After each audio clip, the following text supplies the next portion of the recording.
ఇదే మన చిన్న ట్రైపాడ్ చూస్తున్నారు కదా, దీంతోనే నేను వీడియోస్ చేస్తా. అంటే లాంగ్ వీడియోస్ మాత్రం దీంతో పోస్ట్ తీస్తాను. మిగతా షార్ట్ వీడియోస్ అవన్నీ విండోస్లో కానీ చేతిలో పట్టుకొని తీయడం. దీంతోనే గిఫ్ట్ వచ్చింది, నా బర్త్డే గిఫ్ట్ ఇది.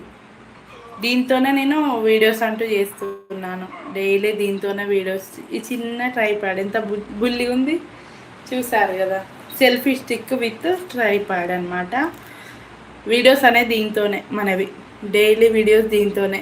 అండ్ ఈ మధ్య చాలా యూజ్ చేస్తున్నా, అంతకుముందు ఎక్కువ యూజ్ చేయలే. ఎందుకంటే దీని స్టాండ్ మొత్తం ఇట్లా అంటాను కదా, పైకి పైకి అంటే ఫోన్ కింద పడుతుందేమో అని భయం అవుతుంది. దీనికి ఒక సపోర్ట్ కింద పెట్టి చేసుకోవచ్చు లాంగ్ వీడియోస్ కూడా.